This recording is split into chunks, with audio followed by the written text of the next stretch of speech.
Hello, sisters. Welcome to the Sacred Medicine Podcast, weaving powerful, soulful practices into functional medicine. Step into this beautiful space of devotion and explore everything from nurturing foods, rituals, sexuality, and awakening your innate sensuality.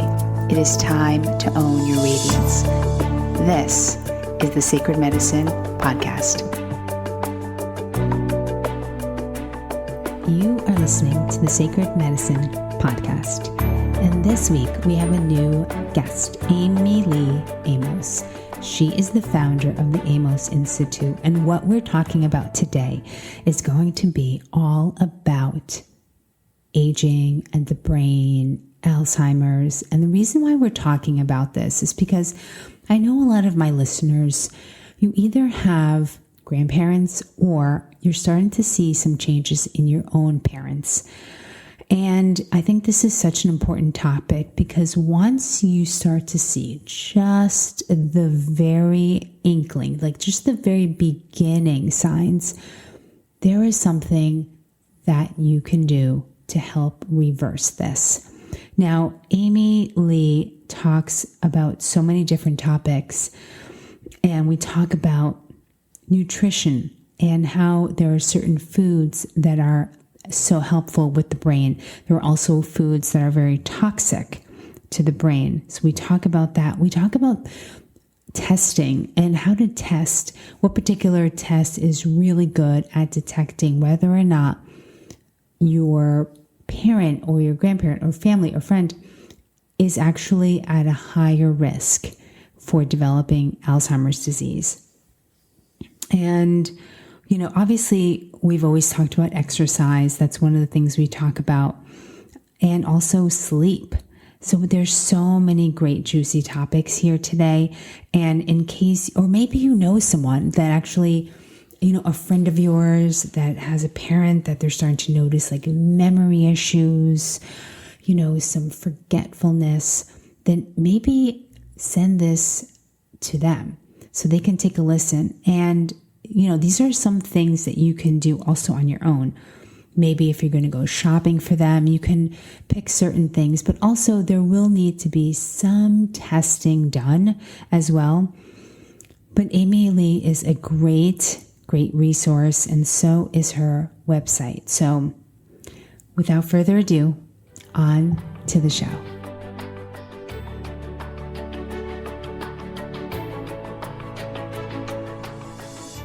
Amylee, thank you so much for being here today. Thank you. I'm really thrilled to be here.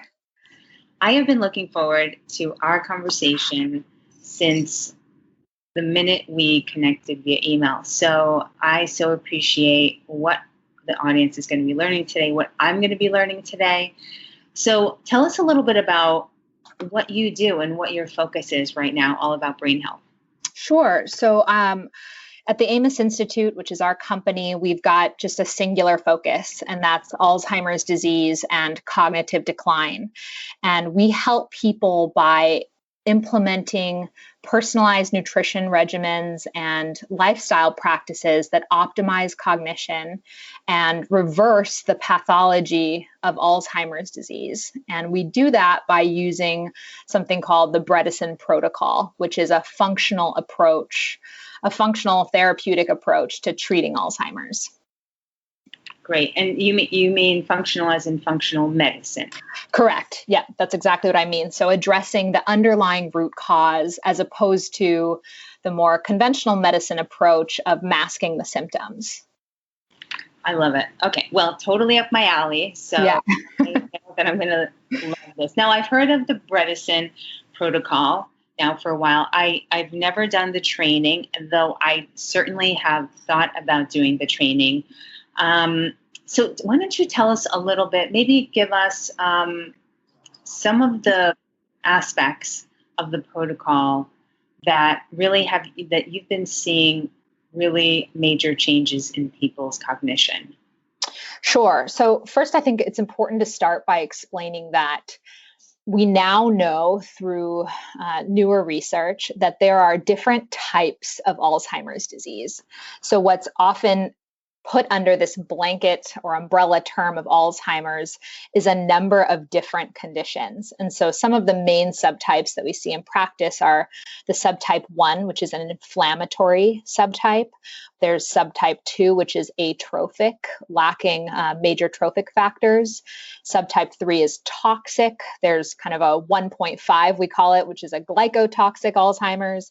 So the protocol is in many cases individualized based on which of the subtypes the individual is either has or is at risk of developing. And in many cases, I should say also, there are multiple subtypes at play. Oftentimes there's more than one. But what we're doing with this protocol is we are, first of all, identifying what are the drivers, and those fall into these different subtype categories of Alzheimer's disease, and how do we address each and every one. So Dale Bredesen, who developed this whole protocol, he often talks about it as we've got a roof with, let's say, 36 different holes in the roof. And these are all of the different metabolic imbalances that need to be addressed in order to stop the cognitive decline. And these imbalances are, in most cases, addressed through nutrition and lifestyle. So as a registered dietitian, perhaps I'm slightly biased, but I think nutrition is really the biggest piece that has to be addressed. Optimizing the diet to support brain function, to support the development of new neurons, to support new synapses, and to stop the decline from continuing to occur. So that's a really big piece that, we could go really in detail in the things that we do from a nutritional standpoint. But we're also, for these patients, addressing things like exercise, because we know from the research, for example, aerobic activity alone has been shown to increase hippocampal volume. So we're addressing exercise. We get these patients and clients on brain training programs. We help them optimize their sleep and start practicing good sleep hygiene.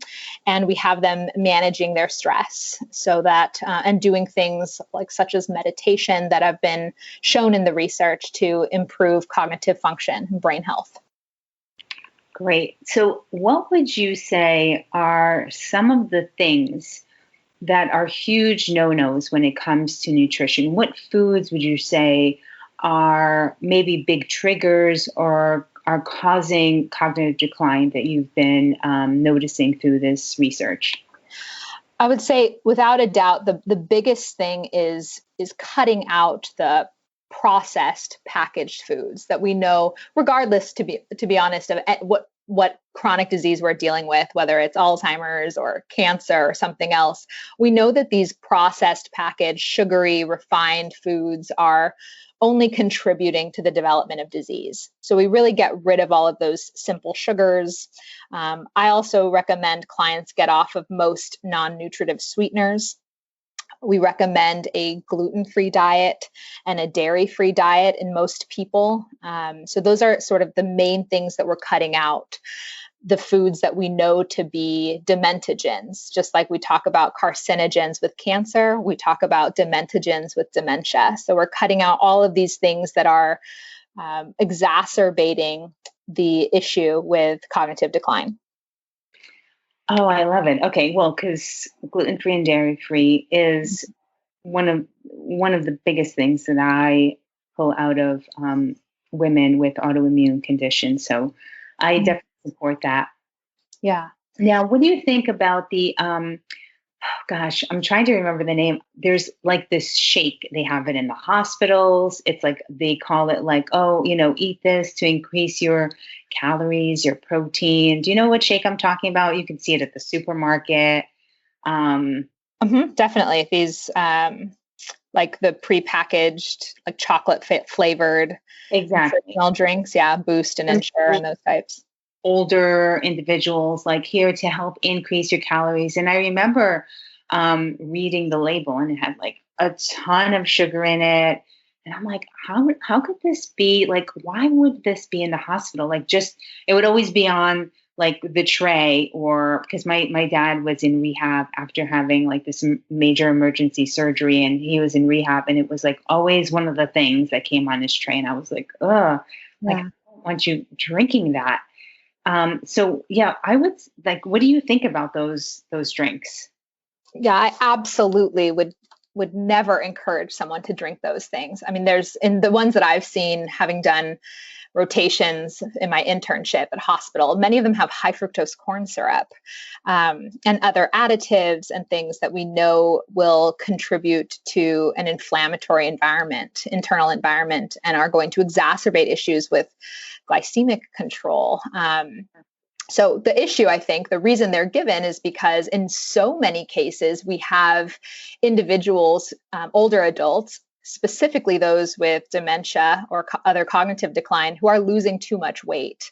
And that is an ongoing issue that we deal with in practice. Many people on this protocol need a mild form of ketosis in order to function most optimally. And we can go into the reasons why that is. And I found that many individuals, specifically women, actually, when you put them onto this mildly ketogenic diet, which is really just to achieve a state of metabolic flexibility, they end up losing too much weight. So it's just a very common issue. So we're constantly trying to work on ways to keep the weight on, to stay strong and avoid becoming frail, without utilizing, nutritional supplements like those types of drinks, which are just going to make the issue worse. Sure. Yeah. Okay. So one of the things that I wanted to also find out is how long, like, let's say you go through this protocol and you find out, is this inflammatory? Is it toxic? And then you put them on the diet. When would you actually start to see some changes happening? Yeah, so by subtype, I would say certain subtypes respond more quickly than others. So that toxic subtype, that tends to be a really tough one to see quick results, whereas the inflammatory or the glycotoxic or the atrophic subtype, we tend to see we tend to see people improve a bit more quickly. But I would say good results take anywhere from 3 months to 9 months. That's normally what I would see. I have seen people in as short as 1 day start seeing small improvements just in subjective cognition. So feeling a little bit sharper or things like that. But in the research, and I think, it's important that your listeners know that we've studied this, and we've seen in 2018, we came out with a paper that showed 100 patients who had subjective and objective improvement on the protocol. And they were at varying levels of cognitive decline when they got started. So we utilize different forms of cognitive assessments, one of which is the Montreal Cognitive Assessment, which is a score from 0 to 30. And people who start off, they're getting a 0 on a MoCA, which is the abbreviation for that. They're getting a 0. So they have full-blown Alzheimer's disease. And we see improvement. And in volumetric MRIs, where they're actually measuring the size of the brain, the actual volume of the brain, we've seen and have published that the brain increases in volume after several months, in most cases, on the protocol. That's amazing. It's so inspiring, right? I mean, everyone should know about this, especially Alzheimer's. There's so much emotion attached with an Alzheimer's diagnosis or risk of Alzheimer's. We all need to know that there's something we can do about this. This is not a death sentence, and it's not something to fear. It's something that when we find out information about our risk, about our genetic risk or otherwise, even if we've gotten a diagnosis, it just means we need to take action because the results are incredible. That being said, it's hard work, just like reversing any chronic disease. It doesn't normally happen overnight. It's difficult to make huge behavior changes, which is often necessary when completely modifying your diet and lifestyle. But in this case, and probably in most cases, but certainly in the case of Alzheimer's disease, it is so worth the effort. Yeah, and I know the age range of my listeners right now. It's not only good for them to know to sort of help prevent anything happening to their cognition in the future, but they also are having, they have their own aging parents who may have the beginnings of some memory issues, some cognition issues. So I think this would be great for them to know sort of what the next step is, because conventional medicine is just not, I mean, I think that, and excuse me for not knowing the names of the medications they give for, the beginning of dementia, but that's like sort of their only alternative. That's like for them, like, oh, okay, you're having a little memory issue here. We'll write a prescription. There's Right. no talk about nutrition. There's no talk about, are you getting enough exercise? Remove this or that from your diet. Let's get an MRI. Let's get whatever it is. And I don't know. Do you know if do those pills even work? Gosh, it's such a loaded question. I would say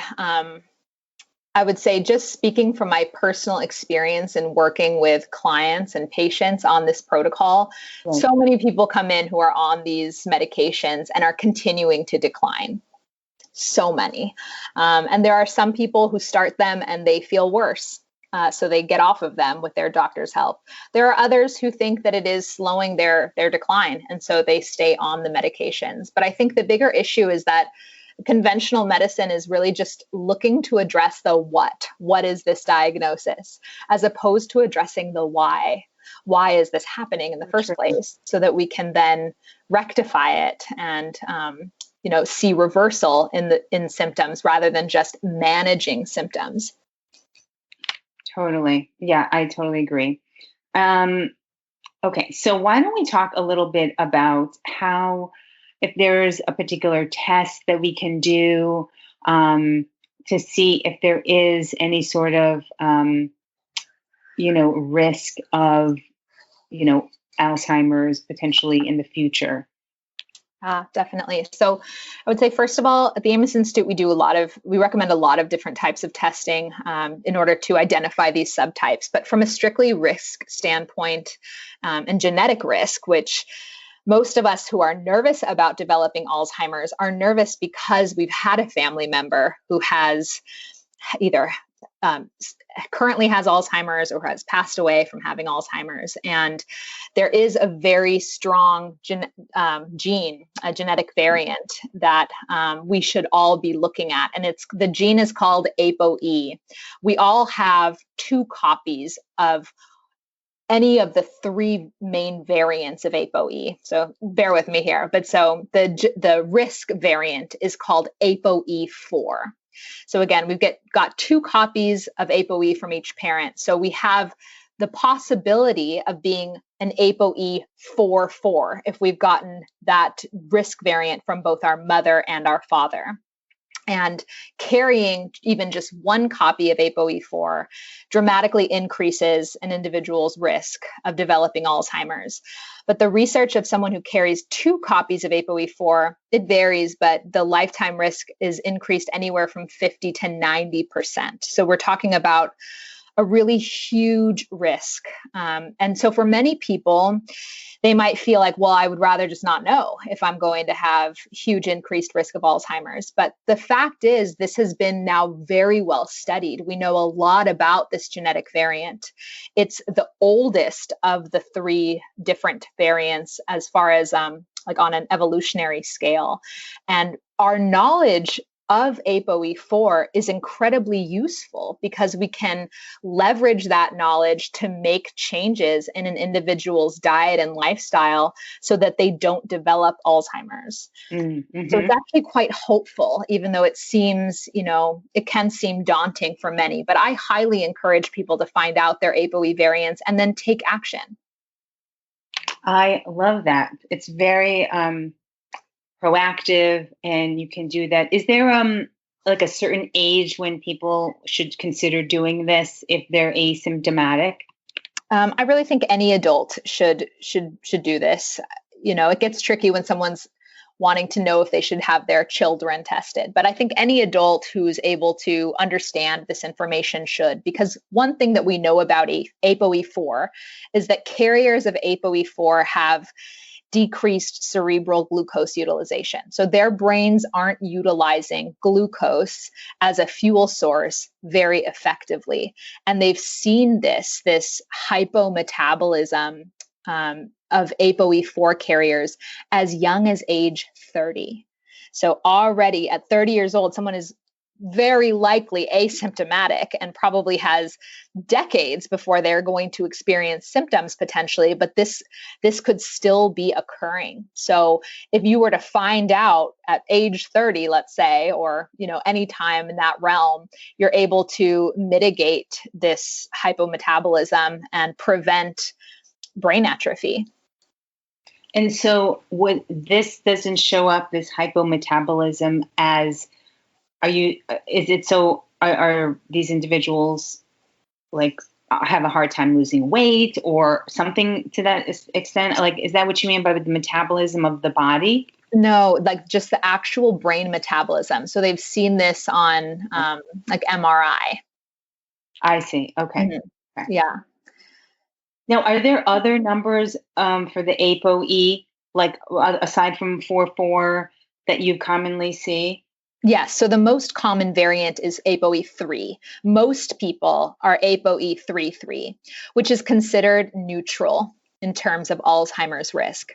There's also people, the fewest amount of people carry Apoe2, which is actually considered to be protective against Alzheimer's development. So it's the Apoe4 that we're worried about here, and identifying who these Apoe4 carriers are, again, whether they have just one copy or whether they have two copies, so that we can modify their diet and lifestyle. As I mentioned, Apoe4 is the oldest from an evolutionary standpoint. So Apoe4 allows someone carrying Apoe4 allows the individual to start up a huge inflammatory response very easily, because that was favorable from an evolutionary standpoint. That allowed us to survive when the early humans were exposed to huge infection and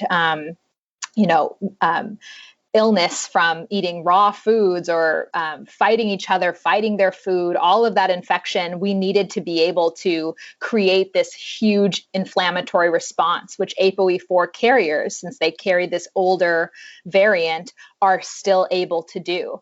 Nowadays, when we're not fighting with our food and we're not exposed to all of these things, we don't want that huge inflammation. That huge inflammation in the body translates into chronic disease.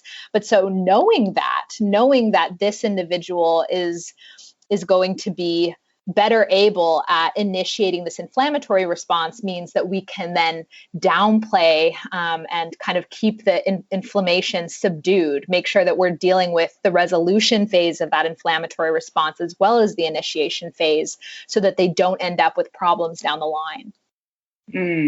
And so where do you see a higher prevalence, in men or women? Well, in general, we know that Alzheimer's disease is a bigger issue for women. Almost 2/3 of Americans living with Alzheimer's are women. So this is a looming threat to women's health, without a doubt. Mm-hmm. And we also know that the impact of Apoe4 is greater in women than it is in men. So in other words, women who are carriers of Apoe4 have been shown to have even greater hypometabolism and brain atrophy or shrinkage than the men who carry Apoe4. So as a result, women are more susceptible to developing Alzheimer's than men are. And a lot of research has looked into this. Why is it affecting women more? I think that's one very good theory as to why this is, but there are others as well. Some of the research is looking at hormones and why, is it possibly due to the estrogen loss associated with menopause? And is that in part of why women are at increased risk of Alzheimer's? But again, regardless of the mechanism, this is a huge issue for women. But I can't stress enough that it's an issue that we can do something about. And what I'm wondering about is what if someone has, I don't know if this is something, it may be part of your intake, I'm not sure. What if they have Apoe4, let's say a male, and he has had multiple head injuries due to, let's say, maybe a car accident or a fall, or he was in football all through college or something to that effect. Does that create, like, this head injury, would if head injury alone creates a higher risk for Alzheimer's or cognitive decline, even without having the Apoe4? It definitely does, yes. And we actually call that's its own subtype of Alzheimer's. It's known as the subtype, I believe it's 5, which is a traumatic Alzheimer's, which is as a result of all of the things that you just mentioned, head traumas. Okay. Got it. Okay. So, and you know what? One other thing, coffee. I've read so many different things and they're like, oh, it's really good for brain health. And then part of me is like, well, a lot of coffee that people consume have mold in it. Like, I can't imagine that could be good for the brain. What are your thoughts around that? Oh my gosh, yes, I love this subject. So I am a big fan of coffee. It has huge health benefits, but I recommend all of my clients only drink coffee that's been tested for mycotoxins. And the good news is that there's companies out there that are now doing that for that very reason that you just mentioned, that people who are dealing with mold toxicity, they can't be further exposing themselves by consuming foods that have mycotoxins. But if you're sourcing your coffee properly by a company that's actually testing for that, I feel that you can be quite confident in knowing that you're just getting the health benefits of coffee and none of the risk associated. Right. And what are a couple of do you know a couple of companies off the top of your head of coffee makers that actually test? Yeah. So my favorite is called Purity Coffee. They're great. And they do, that's where I get my coffee from. And heard of them. I haven't tried coffee yet, but it's really good. Really good. You've got to try it. Okay. Yeah. So I like them. And then 4 Sigmatic. Have you heard of them as well? They're, it's spelled like FOUR, 4 Sigmatic.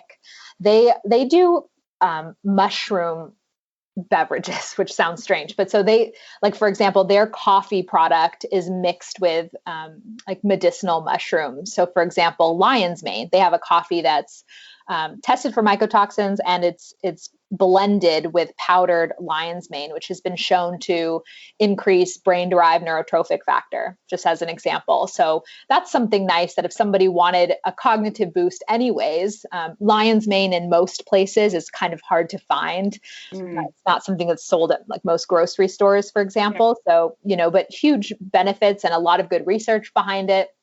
So that's something that I've had my clients use as well, just to get that type of coffee. So they're getting kind of 2 benefits in one. You're getting a good quality coffee and you're getting a little boost of some medicinal mushrooms. Great. Yeah. And I also know that Bulletproof as well has a mold-free coffee. Yeah. I think unfortunately, we do have to be so careful about where we're sourcing all of our foods from, because they're just not created equally. And this is true from coffee. And then we could have the same discussion in terms of our produce and in terms of any kind of animal products.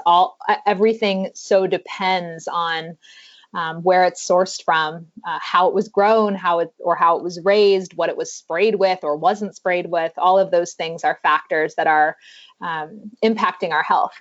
Oh, absolutely. And I think that, if you're shopping at a regular grocery store, for the most part, it's what you see there is a lot of canned foods, non-organic produce, obviously non-grass-fed beef, and lots of things in boxes and cans, and tuna, and all of the toxic metals that are found in that. And it's like you grew up on tuna cans. You kind of grew up with a whole bunch of these things, or things coming from boxes or cans, and you sort of, decade after decade after decade, I mean, it definitely is playing a role in not only our health, our brain health. And if people just really aren't aware, then they're just sort of consuming those things without really knowing how harmful they could be. Yeah, sadly. I mean, you would think that everything sold in the grocery store is safe to eat, but that's just not the case. And when we're dealing with chronic diseases, we have to pull out, like especially Alzheimer's. I mean, there's really no other solution other than this protocol and this approach. We have to pull out all the stops. So that makes it challenging without a doubt, because again, like we were saying, it's a huge overhaul of one's lifestyle, but we really can't take the risk in terms of, all of these different types of packaged foods and things that some of these things, the research is, it hasn't, it's still out there. Like, is it absolutely detrimental, or is it, just possibly going to be a problem? Well, we can't take the risk if we're trying to reverse Alzheimer's disease, reverse the symptoms of Alzheimer's. So it does mean, all fresh foods, and that means for many people, you've got to shop at either farmers markets, or possibly if you are able to grow some of your own foods so that you're absolutely certain what's gone into them and what's been put on them. It's difficult, but worth it again. Sure. And I also, people who they live alone, they have limited income. I could see how it could be hard to have the money to afford the organic, the grass-fed. They are more expensive. The gluten-free breads, the gluten-free, all kinds of things that it could be challenging sometimes to say, kind of just, even for my patients, listen, you've got to go gluten-free. And they're like, oh my God, a thing of bread is, sliced bread's like $7. Yeah. And, even almond milk, not dairy, it definitely is, it's more expensive. And we also have to take into account people's limited income. Absolutely. Yeah. I mean, it brings into question such a bigger issue of policy, government policy, and subsidies, and why is it that,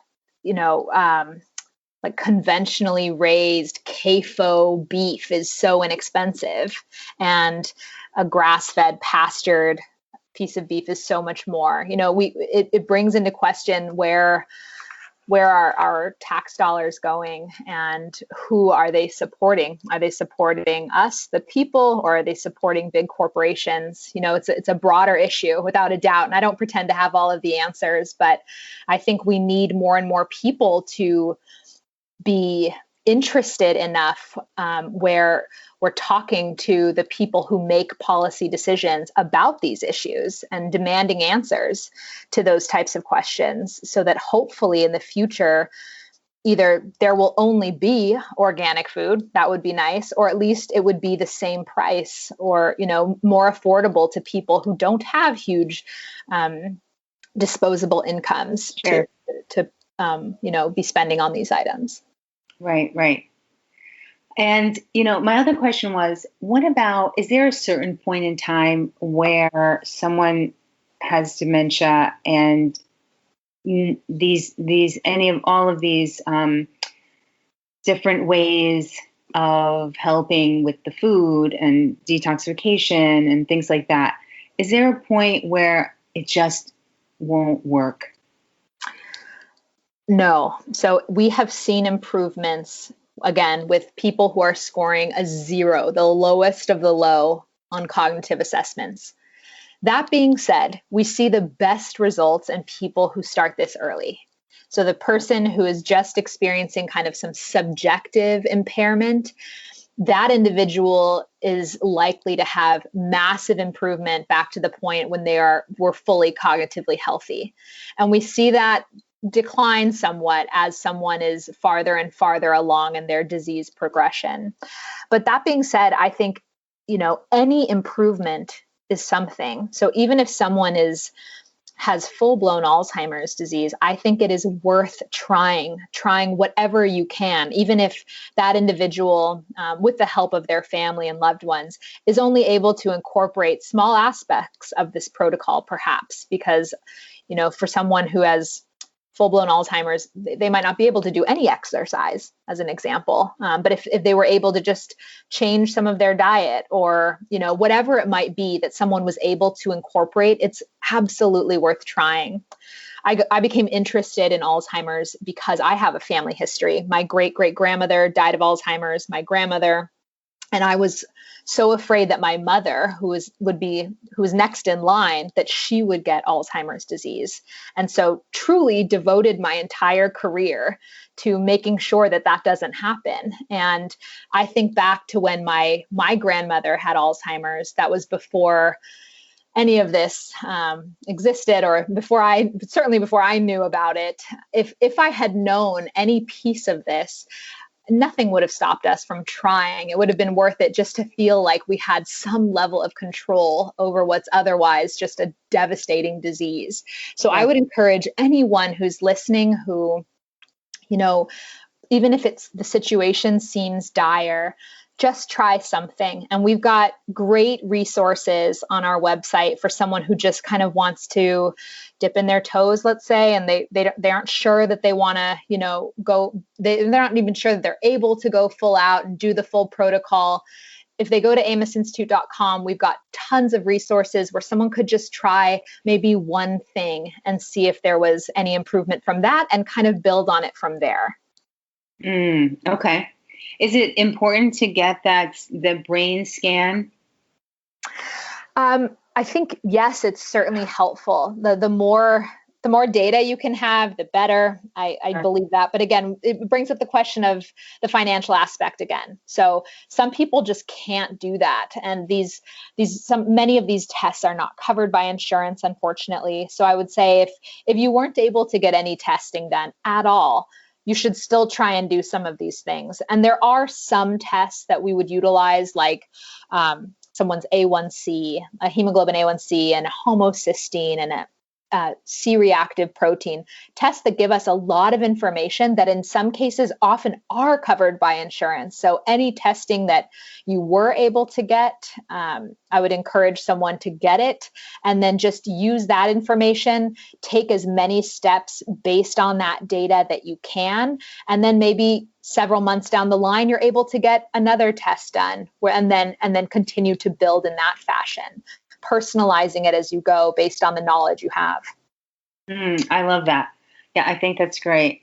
So tell me where else people can find you. On the amosinstitute.com. Is there any other links?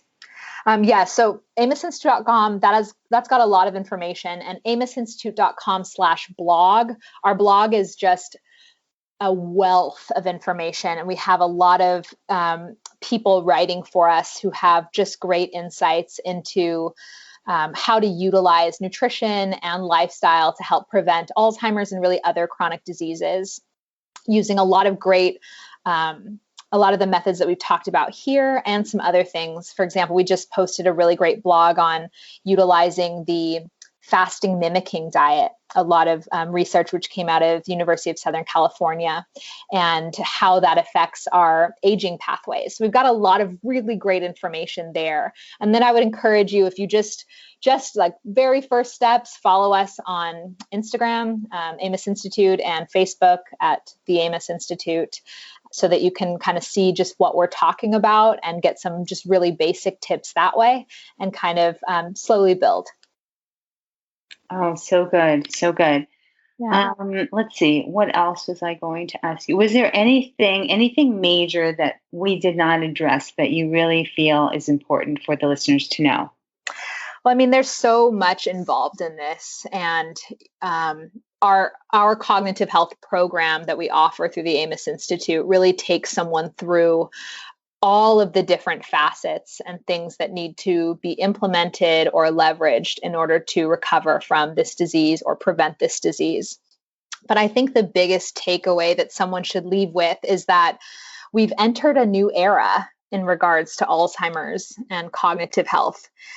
this disease is no longer that terrifying death sentence that it used to be. And it's also no longer an ambiguous diagnosis.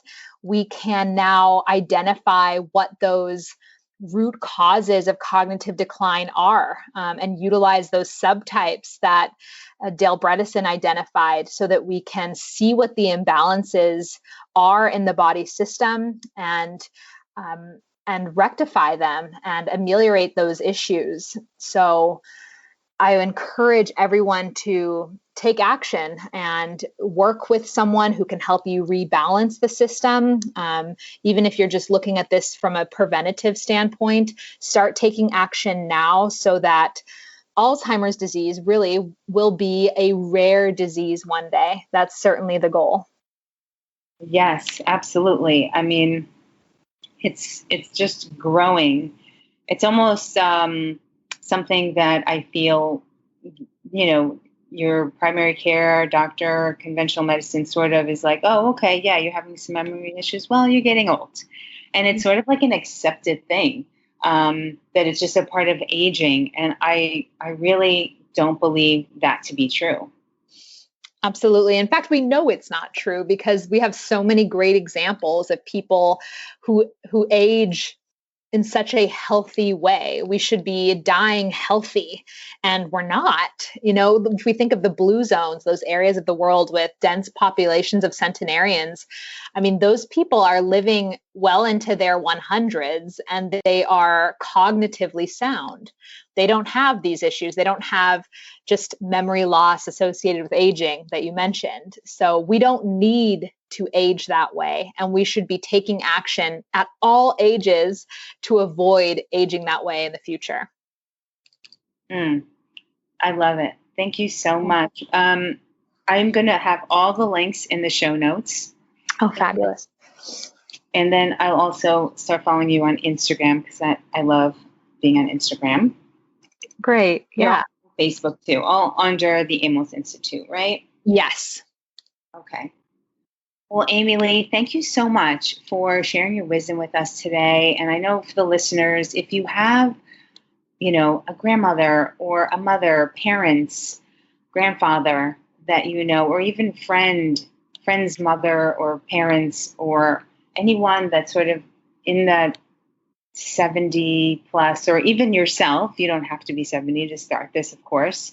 I would definitely, if your brain health has been like a worry for you, I would definitely look into the Amos Institute for sure. And I, even consider becoming gluten-free, dairy-free, and, really trying to even maybe change out your coffee to, purity. We talked about for Sigmatic and bulletproof coffee, all mold-free coffee, really important. So, Amylee, thank you so much for opening our eyes to this growing epidemic that we really, truly have the ability to stop. And it's more than just giving someone a pill. And thank you so much for all your time. Yes, thank you for having me. This was a great conversation. I loved it as well. It's just up my alley. Thanks again. Wasn't Amylee amazing? I just loved all of her wisdom. And, with the fact that I have aging parents, this definitely hits home for me. And I definitely have taken a lot of her advice from this interview just to sort of see some of the things and notice some of the things in my own family. So if you are interested in learning more about the Amos Institute and more about Amylee Amos, head on over to margaretromero.com/episode 150. And I'm going to have all the links. And she also has a protocol that's virtual that you can do. It lasts anywhere between 6 and 12 months, she told me, because I was also asking her as a personal interest with my family. So I hope this helps. And if any of you are sort of going through this right now, I wish you so much love. And I really feel like Amy and her institute can definitely help, or at least be a really great resource for you. There are so many sort of like brain focused doctors out there, and especially when it's based around functional medicine, that's really, I think, the place to go. Honestly, it's the place where I turn to. As you all know, I do practice functional medicine, but it's not about like, okay, we're just going to put you on this pill and to help with your brain. I really think it does have a lot to do with how many toxins you've been exposed to, how well you're sleeping, how well you manage stress, as well as, what foods are you consuming, and are they nutritious, and are they frozen meals? So I hope this helps, and thank you so much for listening. If you've been loving these interviews, I would love it if you can head on over to iTunes and leave a review. Thank you so much for listening this week. Much love, big hugs, and I will speak to you all next week. Bye for now.